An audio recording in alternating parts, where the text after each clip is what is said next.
As an African-American living in Sydney, I'm heartbroken watching the despair and division that's happening in America right now. For most of the 20th century, America has been a beacon of democracy. However, we now have a president that seems to encourage foreign actors to influence elections, attempts to disenfranchise large groups of voters, won't commit to the peaceful transfer of power, and refuses to condemn hate groups like the Proud Boys. In short, he's showing all the hallmarks of a dictator in training. If this happened in a developing country, Australia would speak out and denounce the country's leader and possibly even send in election watchers. However, Australian leaders have been silent. My question is, why isn't Australia doing more to hold the current administration into account? Damien Cave. I think that's a really good question in terms of accountability. I think that a lot of Australians, the ones I talk to, and I'm sure many of the people here, are simply awestruck, as are many Americans, at the state of the democracy. And I think it actually precedes Donald Trump. I mean, what you have is a system that really hasn't been updated in 60 or 70 years, the last time the electoral democracy of America was changed. It's kind of like an old house. It's got good bones, but there are a lot of things that are broken and need to be renovated.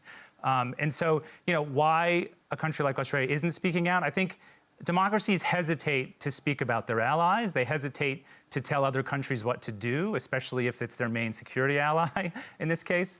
But I think that you're right, that there is room for more conversation about American democracy. And I think, frankly, it goes beyond the candidates. I think it goes to how do we as democracies, and this includes Australia, make democracy work again. For a long time, it hasn't been working for a lot of people. And there's been distrust growing across many, many democracies. And I think it goes beyond the people who are running. And so as voters and as countries and as people who care about democracy, what can we do to make sure that it puts its best foot forward? You recently interviewed our Prime Minister about the relationship with the United States. What impression did you come away with? Interesting question. So I did. I interviewed Morrison with Maureen Dowd, who was visiting. This was, I guess, last year. And it was quite clear that he was really interested in being quite cozy with Donald Trump. He wanted to get a message to him about their affinity for various things. I felt that he understood that Donald Trump cares about personalities in transactional relationships. And so on one hand, you could say that Morrison was being very savvy in trying to protect that relationship because he knew that that was how Trump worked. By the same token, I came away surprised at, frankly, just how much that "can I get along with him in the pub" had sort of defined Australian diplomacy with the United States. Stephanie, you said that you feel heartbroken. Why? Well, I think that there's a lot going on in America that it's a broken country. My mother still lives in Washington, D.C., and I spoke to her yesterday and she was buying food to stock up just in case there are riots. I mean, this isn't the America that I guess I grew up with and that we've kind of come to know over the last 50, 60 years. It's not a welcoming, happy place. I think someone referred to it as being very cordial and friendly. It's not that anymore, and I think that's really hard to watch, especially from here. Okay, I want to reintroduce someone that we met last time we did a show on the United States, Eleanor Wells, who's in the audience. You told us last time how anxious you were feeling about this election. On election eve, how are you feeling? I'm almost sorry I joined the show tonight. I'm already can feel myself getting really beyond anxious. I'm very unsettled about the whole thing. I echo everything that Stephanie said about the way she described the country. It's really frightening. And so when you hear Salvatore say it's actually much nicer, much friendlier than we see on the TV screens, I don't even know what he's talking about. I don't feel that. That's not to say that's not his experience. I would never describe it that way in any, not even close. Salvatore? I don't feel it. Well, I did watch the show you were on last time, and while I respect the sincerity of your feelings, you talked about the potential for a new rise of fascism in America, Trump as the new Hitler. And whenever I hear that kind of rhetoric, I just, forgive me, I tend to roll my eyes at the ahistorical nature of it. I mean, when Mussolini in Italy seized power, the first thing he did was stage a march on Rome. And he wrote a book called The Doctrine of Fascism, laying out his plan. When Hitler took power, well, in 1923, he staged a coup. He was unsuccessful. He went to jail. He wrote a book called Mein Kampf, laying out his agenda. Well, None of that is happening in America, right? We have people who disagree with each other. Let's just respectfully hear from Ella. Sure. Yeah. So I didn't compare him to Hitler. I didn't think he was smart enough. What I said is he laying a template for a smarter autocrat. But to your point, I'm not the first person, even if I had compared him to Hitler. You've seen there've been dozens of articles Absolutely. and pundits talking It about prompted that. So me to we're write a not book. we're not making that up. It's coming from somewhere. There's some bones to that argument. Right. But that's not my point tonight. Lydia, Khalil. Yeah, Hamish, if I may, I wanted to add to this, maybe inject a note of optimism about what's happening in America. I mean, I share your concerns. Every time I look at an election headline, my heart jumps. I also have a bit of anxiety around this election. But I think to say that America is verging on dictatorship, I'd have to agree with Salvatore in this one, in that we're not quite there yet. And this is coming from someone who was born in a country that is a dictatorship, Egypt, who has worked in the Middle East, where there are dictatorships, and you can see the difference in that. Despite all of the erosions to democracy that Trump has done, we have seen a really optimistic and I think energizing response. That's what I want to look to.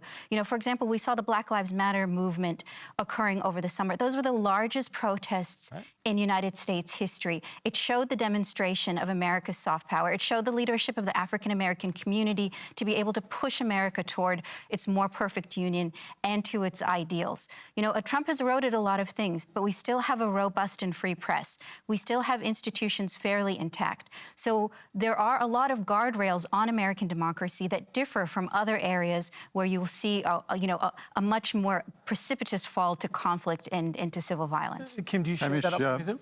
I'd like to share that optimism, but if the president is to win a second term, we're going to have further assaults on the very institutions of government that are the pillars of our democracy. So there is room to be concerned here.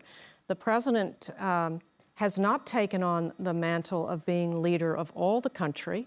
He's taken on the mantle of being the leader of roughly 40% of the country.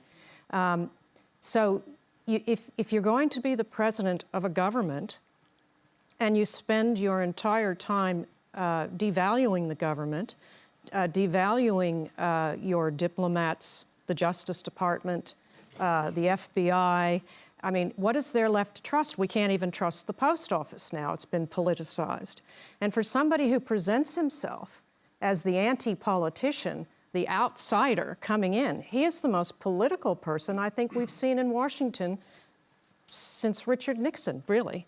And that sort of, the disinformation and the distrust and the hatred that he does foment is very dangerous. And I'm not sure, I've never thought his presidency was sustainable because of the way he conducts himself in office. And certainly I think for the next 4 years, it'll be a real danger time for the United States, if it hasn't been already. Greg, there is a danger to the way Trump is playing this game, isn't there? That's hard to deny.